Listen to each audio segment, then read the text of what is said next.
ஓம் ஸ்ரீ லலிதா மகா திரிபுர சுந்தரியை நமக. அன்றைக்கு 18வது நாமா வரைக்கும் பார்த்துருக்கோம். அம்பாளோட பூர்வங்கள் மன்மதனோட வீட்டு வாயிலில் கட்டப்பட்டு இருக்கும் தோரணம் போன்று கவர்ச்சிகரமாக இருக்கின்றது. அழகுக்கே இருப்பிடம் அன்னையின் புருவங்கள் இரண்டும் தான். அடுத்தது பக்தரலட்சுமி பரிவாக சலன் மீனாபலோச்சனான முகத்தில் இருந்து அப்படியே அழகு வெள்ளம் வழிந்தோடி நதி பிரவாகமாக வருகிறது. அந்த கண்கள் மீனாட்சியோட கண்களை பற்றி எப்படி சொன்னோம். மோக பஞ்சசதியில் மூகர் என்ன பண்ணியிருக்கார், கட்டாட்ச சதகம்னு ஒரு 100 ஸ்லோகங்கள் அம்பாளோட பார்வைக்கே எழுதியிருக்கார். அதை நம்ம தனியாக பார்க்கலாம். அடுத்தது 19வது நாமா. 19வது நாமா பார்க்கும்போது அந்த ஸ்லோகத்தை பார்த்துடலாம். நவச்சம்பக புஷ்பாபர் நாசாதண்ட விராஜிதா தாரா காந்தி திரஸ்காரி நாசாபரண பாசுரா. நவ சம்பக புஷ்பாப நாசாதண்ட விராஜிதா. அம்பாளோட மூக்கு பத்தி நாசா தண்டம், அந்த நடுவில் மூக்கில் ஒரு தண்டம் வருது இல்லையா, ஒரு வளைவு வருது இல்லையா, அதுதான் நாசா தண்டம். அந்த நாசா தண்டம் அந்த மூக்கு எப்படி இருக்கா, நவச்சம்பக, ஏற்கனவே மலர்ந்த புஷ்பம், சம்பக புஷ்பம் இல்லை, புதிதாக மலர்ந்தும் மலராமல் இருக்கும் அந்த செண்பக மலர் போல அப்படியே மலரும் தருவாயில் இருக்கும் அந்த அழகிய செண்பக புஷ்பத்தை ஒத்திருக்கும் மூக்கே உடையவள் அப்படிங்கிறா. அப்பேற்பட்ட இது அந்த சம்பக புஷ்பம் கூட அம்பாளோட அந்த மூக்குக்கு முன்னால் அவ்வளோ இது கிடையாது. அம்பாளோட அழகுக்கு எதுவுமே ஒப்பிட முடியாதது தான். ஆனாலும் நமக்கு எடுத்து சொல்லக்கூடியதற்காக சில இதை உதாரணமாக எடுத்துண்டு ஓமை ஓமானங்கள்லாம் நம்மளுக்கு எடுத்து சொல்கிறா. இப்போ நவச்சம்பக புஷ்பாப நாசாதண்ட விராஜிதா, அப்படி மலர்ந்தும் மலராமல் இருக்கின்ற நவச்சம்பகம், ஏற்கனவே மலர்ந்து பழசாக இல்லை, நவ புதிய புதிய செண்பக மலர் மாதிரி அம்பாளோட மூக்கு இருக்குன்னு அவ்வளவு அழகா சொல்ற. அதுக்கு அடுத்தாப்புல என்ன சொல்றான்னா, தாரா காந்தி திரஸ்காரி நாசாபரண பாசுரா. தாராகாந்தி, தாராகாந்தினா நட்சத்திர கூட்டங்கள், அப்படி அது ஒளி வெள்ளம் நட்சத்திரம் பிரகாசிக்கும் இல்லையா, அந்த ஒளி வெள்ளங்களை அப்படி ஒரு நட்சத்திரோட பிரகாசத்தையே திரஸ்காரி, திரஸ்காரம் பண்றது, அப்படியே அது ஒதுக்கி தள்ளுற வகையில அம்பாளோட அழகிய மூக்குத்தி அணிஞ்சிட்டு இருக்காளாம். எப்பேற்பட்ட நாசாபரணம், நாசானா மூக்கு, அதில் அணிஞ்சிட்டு இருக்கிற ஆபரணம் நாசாபரணம், அப்படியே மூக்குத்தி, நாசால மூக்குகளை அடைஞ்சிக்கூடிய ஆபரணம் மூக்குத்தி. அது அப்பேற்பட்ட மூக்குத்தியை உடையவள். அப்படி அந்த ஒளி பிரகாசிக்கிறதா, அது நட்சத்திரங்களை எல்லாம் அதோட பிரகாசத்தை தோற்கடிக்கிற மாதிரி இருக்கு அப்படின்னு சொல்றா. நட்சத்திரங்களை எல்லாம் தோற்கடிக்க வல்ல அழகிய மூக்குத்தியை உடையவள், அதான் தாரா காந்தி திரஸ்காரி நாசாபரண பாசுரா. அடுத்த நாமத்துல 21வது நாமம் கதம்ப மஞ்சரி கிளுப்த கர்ணபூர மனோகரா. கதம்ப மஞ்சரி, அப்படியே அடுத்த நாமாவும் அது கூட சேர்ந்து வரும். அந்த கர்ணபூர மனோகரா அழகிய கடம்ப புஷ்பத்தை காதில் அணிஞ்சிட்டு இருக்காளாம். அது எப்படி தாடங்க யுகலி பூத தபன உடுப்ப மண்டலா. தாடங்கம் யுகலி பூத, யுகலினா 2, யுகம்னா 2 இதுன்னு சொல்றது. தபன உடுப்ப மண்டலா, தாடங்க யுகலி பூத தபனோடுப்ப மண்டலான்னு இருக்கும். அதான் தாடங்க யுகலி பூத தபன உடுப மண்டலா. என்ன பண்ணிட்டு இருக்காளாம், சந்திரனையும் சூரியனையும் தன்னுடைய 2 காதுகளுக்கு தோடுகளா அணிஞ்சிட்டு இருக்காளாம். இந்த அம்பாளோட தாடங்க மகிமையினால தான் சிவபெருமானுக்கு அழிவே இல்லாம இருக்கு. ஹரி பிரம்மாலாம் வந்து அப்பப்போ ஒவ்வொரு யுகம் தோன்றும் போதும் அவள் ஒவ்வொருத்தரா அப்பாயிண்ட் பண்ணப்படுவா, அவள்லாம் தோற்றுவிக்கப்படுவா. அந்தந்த கல்பம் அந்தந்த இதோடு இருக்கும் போது அவள் புதுசு புதுசாக ஏற்படுத்தப்படுவா. ஆனால் அம்பாளுக்கும் சிவபெருமான் அவளோட பர்த்தாவான காமேஸ்வரனுக்கும் அழிவே இல்லை. அம்பாளும் அதான் வந்து என்ன சொல்றா வந்து ஊழி முதல்வனாய் நின்ற ஒருவன் அப்படின்னு இவர் சொல்ற காமேஸ்வரன் சொல்லும் போது ஏதுன்னு காரணம்னா அம்பாளோட தாடங்க மகிமையா. சௌந்தரிய லகரியில் ஆச்சாரியால் ஏற்கனவே இதை பத்தி சொல்லியிருக்கா. அம்மா உன்னோட தாடங்க மகிமை தான் தவஜனனி தாடங்க மகிமா அப்படின்னு சொல்லியிருக்காரு சௌந்தரிய லகரியில. இதுல அதனால சந்திரனும் சூரியனும் அம்பாள் எப்படின்னா ஸ்ரீசக்கரம், இதுக்கு திருவானைக்காவல், அப்புஸ்தலம். இந்த அப்புஸ்தலத்துல அகிலாண்டேஸ்வரிக்கு ஆதிசங்கரர் என்ன பண்ணியிருக்க, ஸ்ரீசக்கரத்தையே 2 தோடுகளா வந்து அவர் வந்து அணிவிச்சிருக்கார். அது வந்து ஸ்ரீசக்கரத்தை 2 தோடுகளா, அதாவது ஒவ்வொரு ஸ்தலத்திலையும் தீமைகளை அழிக்கிறதுக்கும் போது அந்த இடத்துலலாம் ஒரு ஸ்ரீசக்கரத்தை நிறுவிண்டே வர. காஞ்சியிலையும் அம்பாள் கோபமாக இருக்கும்போது அப்போ மற்றவா அம்பாள் கோபமாக இருக்கான்னா நம்ம கோபப்படுத்துகிறாப்ப நடந்துக்கிறோம், நம்ம வந்து அதை தவிர்க்க முடியாமல் போகிறது நம்மளுக்கு. அப்போ அந்த செயல்களை செய்யும்போது அந்த அம்பாளோட கோபத்தை தணிக்கிறதுக்காண்டி அம்மா நீ கோவப்பட்டேன்னா எங்களால் ஒன்றுமே நடக்காது அப்படின்னு சொல்லிட்டு ஒவ்வொரு இடத்துலையும் ஸ்ரீசக்கரத்தை வந்து மேருவை பிரதிஷ்டை பண்ணிகிட்டே வர. அப்போ ஒவ்வொரு காஞ்சிபுரம் அந்த இது வந்து பிருத்திவி ஸ்தலம், அதனால தரையில் அப்படியே வச்சுடுறார். திருவானைக்கா வரும்போது அதுன்னா அப்புஸ்தலம். அப்புஸ்தலம்னா ஜலத்தில் எங்கே பண்ண முடியாது. அதனால என்ன பண்ணிட்டார், அம்பாளோட காதில் அந்த ஸ்ரீசக்கரத்தை தோடா அணிவிச்சிட்டாராம் ஆதிசங்கரன் வந்து. இதைத்தான் வந்து அபிராமி பட்டர் என்ன சொன்னார், அப்படியே வேண்டினர் வந்து அமாவாசை அன்னைக்கு பௌர்ணமி சொன்னோன்னே தன்னோட காதில் உள்ள தாடங்கத்தை எடுத்து அப்படியே வீசினாலாம். அதுதான் வந்து அந்த சந்திரனா இருக்கக்கூடிய தோடு.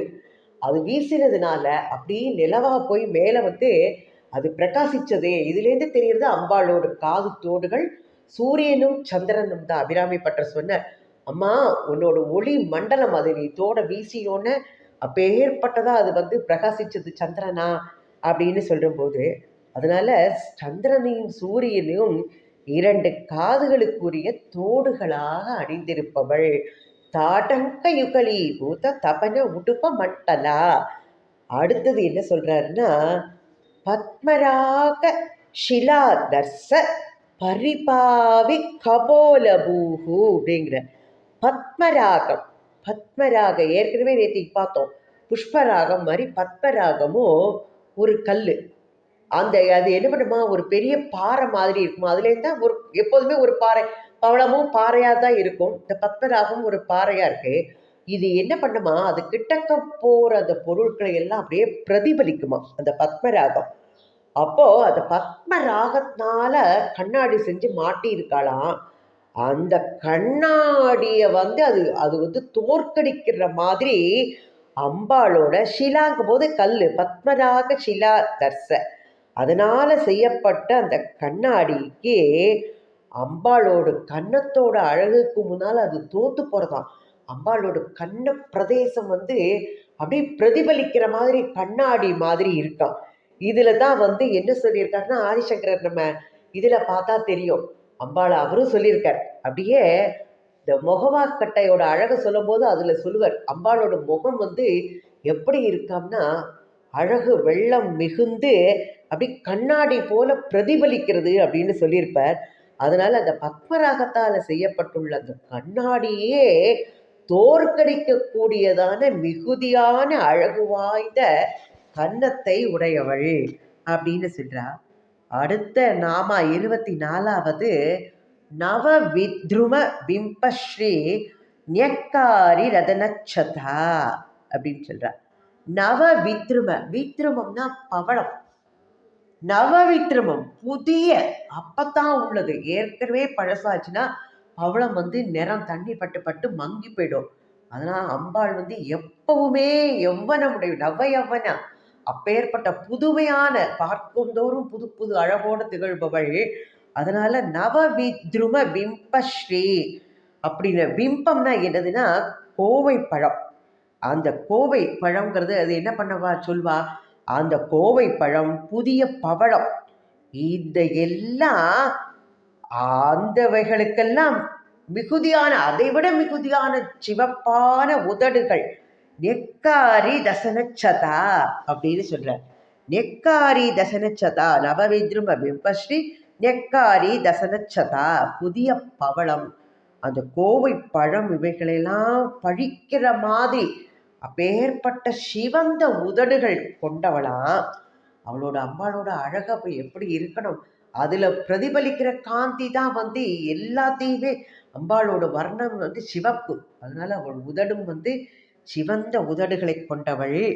அது எப்படி அடுத்தது உதடு சொல்லியாச்சுன்னா நடுவில் பல் வரிசை இருக்கு, அதையும் சொல்லணும். அதைத்தான் அடுத்ததுல சொல்ற. சுத்த வித்யாங்குர ஆகார த்விஜ பங்கி த்வயோஜ்வலா. சுத்த வித்யாங்குர ஆகார, சுத்த வித்யாங்குராக்கார அப்படின்னு சொல்றோம். சுத்த வித்யாங்குர ஆகார த்விஜ பங்கி த்வயோஜ்வலா. அம்பாளோட பல் வரிசை அது எப்படி இருக்குன்னு சொல்ல வரார். அது என்னதுன்னா சுத்த வித்யா, ஸ்ரீவித்யா. சுத்த வித்யாங்கிறது ஸ்ரீவித்யா. இந்த ஸ்ரீவித்யா உபாசனை பண்ணும்போது அதுலேருந்து எடுக்கிற அந்த முளை விட்டு எடுக்கிற அந்த வெண்மை நிறம், அதை பழிக்கிற மாதிரி, அதை முளை விட்ட மாதிரி, சுத்த வித்தியே முளை விட்டு எழுந்த மாதிரி உள்ள த்விஜம். த்விஜம்னா இரண்டு, இரண்டு பங்கி. பங்கிங்கிறது பல்வரிசை. அப்படி அன்னையின் பல்வரிசை எப்படி இருக்கான், சுத்த ஞானம் முளைத்திருப்பது போன்று அப்படியே பிரகாசிக்கின்றதாம். துவயோஜ்வலா, உஜ்வலா, துவயோ உஜ்வலாங்கிற திருப்பி ரெண்டு எப்படி இருக்கா, இரண்டு வரிசைகளும் அப்படியே பிரகாசிக்கிறதுங்கிறார். எதனால த்விஜ அப்படின்னு சொல்லியிருக்கான்னு பார்க்கணும் நம்ம. த்விஜம்னா இரண்டாவது பிறப்பு. இப்போ ஒரு பூணல் போடுறான் ஒரு பிரம்மச்சாரிக்கு உபநயனம் பண்ணினோன்னு அந்த பிரம்மச்சாரி பிராமணனை த்விஜன் அப்படின்னு சொல்லுவா. ஏன்னா முதல்ல ஒரு பிறப்பு, பூணல் போட்டோன்னா அடுத்த பிறப்பு பிறக்குமா. அந்த உபநயனம் பண்ணினோன்னா ஆச்சாரியார் அவனுக்கு எப்படி இந்த உலகத்துல எதெல்லாம் தர்மத்தை கடைபிடிச்சு வாழணுங்கிற இந்த இதை சொல்லி கொடுக்கறதுக்காண்டி அந்த உபநயனம், அந்த அடுத்த கண்ணை திறந்து விடுவார் ஆச்சாரியார். அப்போ அது அந்த அந்த பிராமணன் த்விஜன் என்று அழைக்கப்படுவார். இரண்டாவது பிறப்பு பிறக்கிறானோ பூணல் போட்ட உடனே, உபநயனம் செய்தோடனே. அத மாதிரி பறவைகளுக்கும் பேரு த்விஜான. ஏற்கனவே இது சொல்லியிருக்கேன் நான் முன்னால உங்களுக்கு. த்விஜான சொல்றதுன்னா பறவை முதல்ல முட்டை போடுறது, அடுதுலேருந்து குஞ்சு பொரிக்கிறது. அப்போ அதுவும் இரண்டு பிறப்புகளாம். முதல்ல ஒரு பிறப்பு, அடுத்த ஒரு பிறப்பா பிறக்கிறதாம். அதனால பறவைகளுக்கு பெயர் த்விஜான இருக்கு. இந்த இதுல பல்வரிசைகளுக்கும் ஏன் த்விஜா அப்படின்னா, முதல்ல நம்மளுக்கு பால் பற்கள் இதெல்லாம் முதல்ல முளைக்கும் இல்லையா. அந்த பாற்பற்கள்லாம் என்ன செய்யும், விழுந்து திருப்பி அடுத்த பற்கள் முளைக்கும். அப்ப இதுவும் த்விஜ பங்கி அப்படின்னு சொல்றா. இரண்டாவது பிறப்பு உயிர் எடுத்திருக்கான் அந்த பங்கி, அதனால இந்த பல்வரிசைக்கும் த்விஜ பங்கி அப்படின்னு சொல்றா. இந்த த்விஜ பங்கி அப்படின்னு சொல்லும் போது இரண்டு வரிசைகள் இருக்கு. இந்த ஸ்ரீவித்யால 32 அக்ஷரங்கள் கொண்ட மந்திரம். அது மேல் இதில் 16 பற்கள் 16 அக்ஷரங்களா இருக்கான். கீழ் வரிசை 16 அக்ஷரங்களா கொண்டு 32 பற்கள் 32 அக்ஷரங்கள் மாதிரி. அதுதான் சொன்னார் சுத்த வித்யா. ஸ்ரீவித்யக்கு உள்ள அப்படியே அது ஒரு முளை விட்டு இருப்பது போல அப்படி பிரகாசமா வெண்மை நிறத்தோட இருக்கான் அம்பாளோடு. புன் சிரிப்பு அடுத்தாப்புல எல்லாம் சொல்லுவார் ஒல்லா. அடுத்தது இப்போ பற்களோட வரிசையை பற்றி சொல்லியிருக்கிறார். அப்பேற்பட்ட ஒளி விடக்கூடிய பற்களின் வரிசையை உடையவள். அதுக்கு அடுத்தது என்ன சொல்றாருன்னா 26வது நாமால கற்பூர வீடிகாமோத சமாகர்ஷி திகந்தரா அப்படின்னு சொல்றார். அது என்ன சொல்றார், கற்பூர வீடிகா ஆமோத சமாகர்ஷி திகந்தரா அப்படின்னு சொல்றார். அன்னை சாப்பிட்டோன்னே தாம்பூலம் மெல்லுவா இல்லையா, அந்த கஸ்தூரி எல்லாம் போட்டு லவங்கம் அந்த பச்சை கற்பூரம் எல்லாம் போட்டு அம்பாளோட இந்த தாம்பூலம் சாப்பிட்றது. அன்னை சாப்பிட்ற அந்த தாம்பூலத்திலிருந்து வருகின்ற அந்த கற்பூர வாசனையோடு கூடிய நறுமணம், கற்பூரம்னா நறுமணம், அந்த நறுமணமானது எப்படி இருக்கான்னா ஆமோதை இந்த பிரபஞ்சம் முழுவதையும் திகந்தரா எல்லா சமாகர்ஷி திகந்தரா எல்லா திசைகளுக்கும் பரவறதான், எல்லா திசைகளையும் நிறைக்கிறதுங்கிற அம்பாளோட தாம்பூல வாசனை அப்பேற்பட்டது. இந்த பிரபஞ்சம் முழுவதையுமே கவர வல்லதாக இருக்க அம்பாளோட தாம்பூலம் போடுற. அதனால தான் அந்த தாம்பூலத்திலேருந்து உள்ள சாரை கொடுத்து அந்த மூக்க கவிக்கு பேச்சு திறமையை கொடுத்து மூக பஞ்சசக்தி எழுத வச்சா. அம்பாளோட தாம்பூல மகிமை சிறப்பு சௌந்தரிய லகரியிலையும் சொல்லப்பட்டிருக்கு. எல்லாரும் அம்பாளோட சிறப்புகள் சொல்லும்போது இது எல்லாத்தையுமே சொல்லுவா. அப்படிப்பட்ட நறுமணம் கொண்டதான் இந்த திக்குகள். ஒரு திக்கு விடாம அப்படியே திசைகள் எப்படி 10 திசைகள், 4 திசைகள், ஈஸ்ட் வெஸ்ட் இந்த மாதிரி இருக்கிற மாதிரின்ட்டு, அது மாதிரி தென்கிழக்கு தென்மேற்கு வடகிழக்கு வடமேற்கு சொல்ற மாதிரி மேலே கீழே. அதனால தான் தசரதனுக்கு தயரதன் 10 திசைகளிலும் ரதத்தை செலுத்த முடியுமா அவரால். அதனால தான் தசரதன் அப்படின்னு சொன்னான். அப்படிப்பட்ட அந்த 10 திசைகளிலும் என்ன பண்ணுமோ அந்த தாம்பூலத்தின் நறுமணம் அப்படியே பிரபஞ்சம் முழுவதையும் கவர வல்லது அப்படின்னு சொல்லியிருக்கார். அடுத்தது 27வது நாமா. இந்த 27வது நாமா அந்த ஸ்லோகம் பார்க்கலாம். நிஜ சல்லாப மாதுர்ய வினிர்பஸ்சித கச்சவி மந்தஸ்மித பிரபாபூர மஜ்ஜத் காமே சமானசா. நிஜ சல்லாப மாதுர்ய வினிர்பஸ்சித கச்சவி அப்படின்னு சொல்றார். நிஜ சல்லாப மாதுர்ய அப்படின்னு சொல்லும்போது நிஜமான சாது வசனம் அம்பாளோட வார்த்தைகள். ஏற்கனவே சௌந்தரிய லகரியில் நம்ம இதை பார்த்தோம். சௌந்தரிய லகரியில் கச்சபி அப்படிங்கிறது யாருக்குள்ளதுன்னா சரஸ்வதி தேவிக்குள்ள வீணை. அந்த வீணையோட பெயர் கச்சபி அப்படின்னு பெயர். அந்த வீணைக்கு பெயர். அதைத்தான் நம்ம சௌந்தரிய லகரியில் பார்க்கும்போது சொன்னோம். அந்த கச்சபிங்கிற வீணை எப்படி இருக்குமோ அதோட குடம் ஆமையோட முதுகு ஓடு மாதிரி, அந்த மாதிரி இருக்கக்கூடியதான். அந்த வீணையைத்தான் சரஸ்வதி தேவி வாசிப்பாளாம் பாட்டு பாடுறதுக்கு போது. அப்பேற்பட்ட வீணை. அந்த வீணை கச்சபி. சரஸ்வதி தேவி தான் கலைகளுக்கு எல்லாமே அதிபதி. அதனால அவளோட வீணை வாசிக்கிறது பாட்டு பாடுறது எப்பேற்பட்டதாக இருக்குங்கிறது எல்லாருக்கும் தெரிஞ்சது தான். ஆனால் இதில் என்ன சொல்கிறார் பாருங்க. நிஜ சல்லாப மாதுர்ய வினிர்பசித கச்சபி. சரஸ்வதியோட வீணைக்கு கச்சபிங்கிறது பெயரு. அத்தகைய வீணையையும் தோற்கடிக்க வல்ல இனிய குரலை உடையவள். அதுதான் நிஜ சல்லாபம். இதுதான் ஒரிஜினல் சொல்லுவா இல்லையா, நிஜமா உள்ளது இதுதான் நிஜ சல்லாபம், சாது வசனம். அம்பாளோட சபையில சரஸ்வதி தேவி யார் சிவனோட பெருமைகள்லாம் சொல்லி பாட்டா பாடிட்டு வீணையும் வாசிச்சுட்டு இருக்கா. அம்பாளுக்கு சந்தோஷம் தாங்க முடியல. காமேஸ்வரர் பத்தி அவள் பாட்டு பாடுறான்னு ஆஹா அப்படின்னு சொல்றா, பேஷ் சொல்றா, சபாஷ் சொல்றான்னு சொல்லுவா. ஒவ்வொரு இதுலயும் ஒரு விதமா போட்டிருப்பா. அவள் சொன்ன அந்த ஒத்தை சொல்லே அவ்வளவு இனிமையா. உடனே சரஸ்வதி தேவிக்கு வெட்கமா போயிடுத்தான். நம்ம வீணை வாசிக்கிறதும் பாட்டு பாடுறதும் அவ்வளவு இனிமையா இருக்குன்னு நம்ம எல்லாரையும் நினைச்சிட்டு இருக்கோம். அம்பாளோட வார்த்தை எவ்வளவு இனிமையா இருக்கு இந்த ஒரு சொல்லே அப்படின்னு என்ன பண்ணிட்டாலும் வீணை வாசிக்கிறத நிறுத்திட்டு பாடுறதையும் நிறுத்திட்டு அப்படியே உரையில போட்டு மூடி வச்சுட்டாலாம் தன்னோட வீணைய. ஆதிசங்கர பகவத் பதால் சௌந்தரிய லகரியோட 66வது ஸ்லோகத்தில் இதை சொல்லியிருப்பார். விபஞ்ச காயந்தி விவிதமவதானம் பசுபதே த்வயாரப்தே வக்தும் சலித சிரசா சாது வசனே ததீயை மாதுர்யைஹி அபலபித தாத்ரீ கலரவாம் நிஜாம் வீணாம் வாணி நிச்சுலயதி சோலேன நிபிருதம் அப்படின்னு அந்த ஒரு ஸ்லோகத்துல அழகா எடுத்து சொல்ற ஆதிசங்கர பகவத் பதாள். சரஸ்வதி தேவியே வெட்கப்படும்படியான அவ்வளவு இனிமையான வார்த்தைகளை சொல் இனிமைகளை கொண்டவள், இனிய குரலை உடையவள் அப்படின்னு சொல்றா. அடுத்தது மந்தஸ்மித பிரபாபூர மஜ்ஜத் காமேச மானசா அப்படின்னு சொல்ற.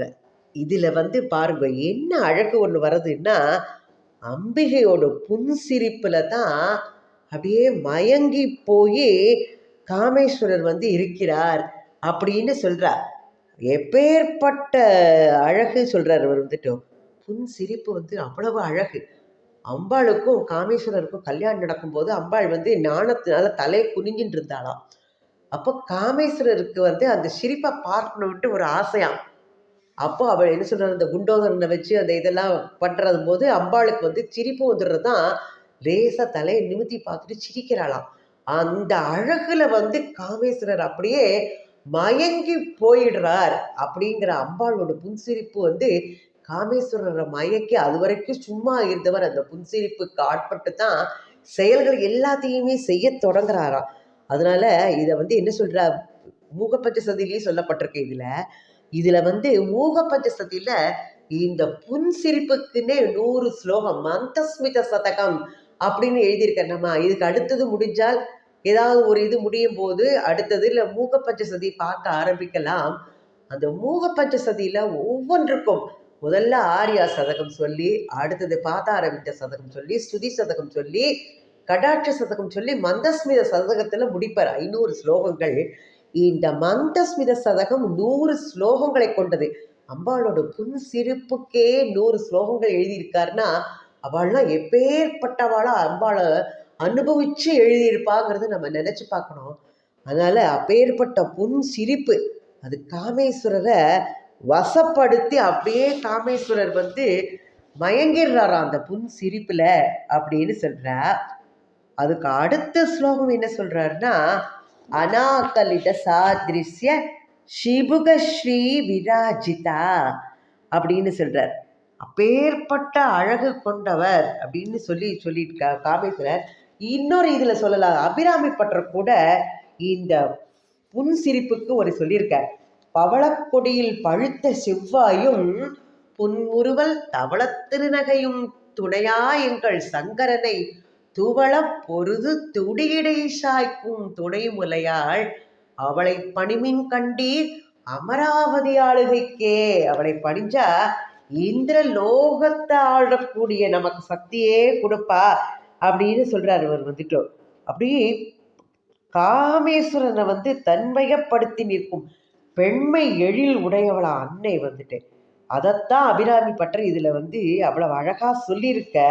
இதுல எந்த திருமேனி குழைத்திட்ட அணிமணிக்கு இம்புரிக்கோடு ஆதகத்ததாகன்னு மீனாட்சி அம்மன் பிள்ளை தமிழ்லையும் சொல்லியிருக்க. என்னெல்லாம் ஒவ்வொரு இதுலேயும் அம்பாளோட அந்த புன் சிரிப்பு அழகுக்கும் அவ்வளவு சொல்லியிருக்கார். அந்த இதழ் பவழம் போல இருக்கிறது. இதுக்கு முந்தின இதில் பார்த்தோம். இந்த நவவித்ரும பெம்பஸ்ரீ நெக்காரீர் டசனச்சத்தான பார்த்தோம். அப்படி புதிய பவழம் கோவைப்பழத்தோட ஒளியையும் அப்படியே மழுங்க செய்கின்ற இதழ்களை உடையவள்னு பார்த்தோம். இன்னொன்று இப்போ என்ன பார்த்தோம், பனி முறுவலை உடைய தவள திருநகை அப்படின்னு பல்வரிசையாக அபிராமி பட்டர் சொல்லியிருக்கார். எப்பவும் குளிர்ச்சியான புன்னகையை பூத்து கொண்டு விளங்குகின்றதா அம்பாளோடது. பவளமும் முத்தும் வரிசை வைத்தால் போல அப்படி இருக்கான். மேலே பவளம் போன்ற இதழாம், அதன் கீழே முத்து போன்ற பல்வரிசையா, அதன் கீழே பவளம் போன்ற இதழ். என்ன அழகா அபிராமி பட்டரோட இதை பாருங்க எப்படி இருக்குன்ட்டு. இந்த பல்வரிசை நம்ம சொன்னோம் சுத்த வித்தையோட முளைகள் அப்படின்ட்டு. பவள செவ்வாயும் திருநகையும் ஒன்றே இணைத்து அந்த அபிராமி பட்டர் இந்த பாசுரத்தில் பாடியிருக்க. அன்னையோட புன்முறுவல் தான் காமேசன் ஆகிய இறைவன் அப்படியே மயங்கி நிற்கிறார்னு இப்போ அதையும் பார்த்தோம். அந்த ஒளி வெள்ளத்தில் மூழ்கி அப்படியே திணறல் ஏற்படுறதா அவருக்கு. மந்தஸ்மித பிரபாபூர மஜ்ஜக்காமே சமானசா அப்படின்னு அந்த 28வது திருநாமம் இப்போ பார்த்தோம். இதே மாதிரி பின்னாலேயே நாமங்கள் வரும். சாருகாசா எல்லாம் சொல்லுவார் இதில் அப்பேற்பட்ட அழகு புன்னகையை அப்படிலாம் சொல்லுவாள். இதுதான் நம்ம சொன்னோம் மந்தஸ்மித சதகத்தில் பாடி மூக கவியை அவ்வளவு மகிழ்ச்சி அடைகிறார் 100 ஸ்லோகங்கள் பாடி. அடுத்தது என்ன நாமம்னா 29வது நாமம் அநாகலித சாத்ரிஸ்ய சிபுக ஸ்ரீ விராஜிதா அப்படின்னு சொல்றா. இதுவும் சௌந்தரிய லகரியில நாம பார்த்துருக்கோம். இந்த ஸ்லோகத்துக்குள்ள அர்த்தமும் நான் விளக்கமா சொல்லியிருக்கேன். என்னதுன்னா அநாகலித சாதிருஷ்ய வாக்தேவதைகள் தான் வந்து இந்த லலிதா சஹஸ்ரநாமத்தை அம்பாளை புகழ்ந்து அம்பாளோட ஆக்ஞைப்படி சொல்றாங்கிறது நம்ம ஏற்கனவே இந்த ஒரு இன்ட்ரடக்ஷன்ல நம்ம பார்த்தோம். இந்த வாக்தேவதைகளுக்கு அம்பாளோட முகவாக்கட்டையை வர்ணிக்கும் போது வார்த்தைகளே வரலையா. இதுக்கு என்ன வார்த்தையை சொல்றது, இது யாருக்கு ஒப்பிடுறது அப்படின்னு யோசிக்கும் போது அவளுக்கு வார்த்தை வராதனால இந்த அம்பாளோட முகவாய்க்கட்டைக்கு ஏதாவது ஒரு இதை எடுத்து சொல்லணும்னா அது அம்பாளோட முகவாக்கட்டை தான், அது வேற யாரையாலையும் ஒப்பிட முடியாது அப்படின்னு இந்த வாக்தேவதைகளுக்கு அவளால கூட வர்ணிக்க முடியாத அப்பேற்பட்ட முகவாய்க்கட்டையின் அழகு படைத்திருப்பவள். சிபுகம்னா பார்த்தோம் முகவாய்க்கட்டை, ஸ்ரீ விராஜிதா அப்பேற்பட்ட பேரழகு படைத்தவள். இதுல ஏற்கனவே சொன்னோம் அம்பாளோட முகம் வந்து அப்படியே அழகு வெள்ளம், அப்படியே சௌந்தரிய லகரி அதுலேருந்து பெருகி வருது. இந்த முகத்துல வந்து என்ன பார்க்கலாமா, காமேஸ்வரருக்கு அது வந்து முகத்தை பார்க்கிற கண்ணாடி மாதிரி இருக்கு அம்பாளோட முகம். அம்பாளோட கண்ணம் வந்து நம்ம ஏற்கனவே சொன்னோம் பிரதிபலிக்கிறது சொன்னோம். அப்போ காமேஸ்வரருக்கு முகம் பார்க்குற கண்ணாடி மாதிரி அம்பாளோட முகம் இருக்கான். அந்த அழகு வெள்ளத்துல அவர் வந்து தன்னோட முக அழகை பார்க்கணுங்கிறதுக்காண்டி நம்ம ஏற்கனவே பார்த்தோம். இந்த அதர பானம் வேற சிவந்த அப்படி வந்து இதழ்களை உடையவளா இருக்கா. காமேஸ்வரனுக்கு அந்த ஆசை வருது, தன்னோட முக அழகை பார்த்து அம்பாளோட நாடி இந்த முகவாக்கட்டைய இப்படி அவருக்கு கண்ணாடிக்கு ஒரு கைப்படி மாதிரி அப்படியே தூக்கி பிடிச்சிட்டு அவர் பார்க்குறாரா. அதைத்தான் வந்து அப்பேற்பட்ட அழகு வெள்ளம் நிறைந்தது அந்த முகவாக்கட்டையோட அழகை வர்ணிக்கவே முடியாதுன்னு சௌந்தரிய லகரியிலே ஆதிசங்கர பகவத்பாதால் எடுத்து சொல்லியிருக்கார். சுபக ஸ்ரீ விராஜிதா அப்படின்னு இதுலேயும் லலிதா சஹஸ்ரநாமத்திலே அவள் வந்து ரொம்ப அழகாக விஸ்தரித்து சொல்கிறா. வர்ணிக்க முடியாத முகவாய்க்கட்டையின் அழகு படைத்திருப்பவள் அப்படின்னு சொல்லியிருக்கா. அடுத்தது 30வது நாமா என்ன பார்க்கலாம்னா காமேஷபத்த மாங்கல்ய சூத்ர சோபித கந்தரா அப்படிங்கிறார். எப்பேற்பட்டது காமேஷபத்ர, காமேஷபத்த காமேஸ்வரனோட திருக்கரங்களினால கட்டப்பட்ட மங்கள நானுடன் கூடிய பிரகாசமுடைய கழுத்தை உடையவள் அப்படின்னு சொல்றா. காமேசபத்த மாங்கல்ய சூத்ர சோபித கந்தரா அப்படின்னு சொல்றார். காமேஸ்வரர் அப்பேற்பட்ட அழகு. ஏற்கனவே வந்து கிரீவம் வந்து அழகு, அழகு படைத்த கிரீவத்தை உடையவன் யாரு, சுக்ரீவன். சுக்ரீவன் அழகே கழுத்தை உடையவன்றதுனால்தான் அவருக்கு பேரு வந்து சுக்ரீவன் பேரு. கிரீவம்னா கழுத்து. அப்பேற்பட்ட அழகான கழுத்தை உடையவளா. ஏற்கனவே கழுத்தோடு இதுல அந்த 3 நம்ம இதுல பார்த்தோம் சௌந்தரிய 3 ரேகைகள் கொண்டவள். அப்பேற்பட்ட அதனால வந்து அவளோட பாதிவிரத்திய மகிமையை எடுத்து சொல்ற மாதிரி இருக்கு. அந்த அந்த கழுத்துல வந்து காமேஸ்வரர் கட்டின திருமாங்கல்ய சூத்திரம் அப்படி மின்னர் தான். அதனால இன்னும் சோபை பெற்று அழகாக பிரகாசமாக இருக்கின்ற திருக்கழுத்தை உடையவள் அப்படின்னு காமேசபத்த மாங்கல்ய சூத்திர சோபித கந்தரா. நாம ஏற்கனவே சௌந்தரநகரியில எல்லாம் ஒவ்வொருத்தரும் அம்பாளோட அழகை எப்படி வர்ணிக்கிறா, அவளோட வார்த்தை பிரயோகங்கள்னு நம்ம வந்து அந்த அழகுல வந்து திளைக்கணும். அம்பாளோட நாமங்களை இதுல சொல்லும் போது சௌந்தரிய லகரியில முதல்ல உள்ள என்ன சொல்றா, முதல்ல உள்ள 1லேருந்து 3 ஸ்லோகங்கள் சொல்லும்போது அந்த ஸ்ரீ மாதாவோட அவதாரம் பத்தினது, அதாவது 1லிருந்து 12 நாமங்கள் நாம இப்ப பார்த்தோம். அது வந்து மாதாவோட அவதாரத்தை பத்தி சொல்றது. அடுத்தது 4வதுலேருந்து 21வது ஸ்லோகம் வரைக்கும், அதாவது 13வது நாமாலேருந்து 54வது நாமா வரைக்கும் அம்பாளோட அழகை பத்தி தான், கேசாதிபாத வர்ணனையை தான் இந்த ஸ்லோகத்துல அந்த லலிதா சஹஸ்ரநாமத்தில் சொல்லிட்டு வரா. ஏற்கனவே சௌந்தரிய லகரியில ஆதிசங்கர பகவத்பாதாள் அம்பாளோட அழகை எப்படி வர்ணிச்சாருங்கிறத பார்த்தோம். இன்னும் அடுத்தது பார்க்க போறோம். அபிராமி பட்டர் அம்பாளோட அழகை அப்படி வர்ணிச்சு பாடியிருக்கார். 100 பாட்டுக்கள் தமிழ்ல பாடியிருக்கார் அவரும். மூக பஞ்சசதியில பார்த்தோம்னா ஒவ்வொன்றுக்கும் ஒவ்வொரு 100 பாட்டுகளாக அம்பாளோட அழகை வந்து வர்ணிச்சு மூக கவி பாடுறதையும் நம்ம அடுத்தது அனுபவிக்கலாம். அம்பாளோட அழகுக்கு இணை வந்து அவ சொல்ற மாதிரி ஒப்புமை அப்படின்னு சொல்றதுக்கு எதுவுமே இல்லை. அம்பாளோட அழகுக்கு நிகர் அம்பாள் தான். அதற்கு நிகராக வேறு எதுவுமே சொல்ல முடியாது. ஆனாலும் சிலவற்றை வந்து நமக்கு புரிந்து கொள்வதற்காக அந்த இதெல்லாம் சொல்லி நமக்கு வந்து எடுத்து உரைக்கிறார். அம்பாளோட அழகுல நாமளும் அப்படியே கற்பனை பண்ணி அதிலேயே லயிப்போம். ஓம் ஸ்ரீ மாத்ரே நமக. ஓம் ஸ்ரீ ஆதிபராசக்தி மாதா கி ஜெய்.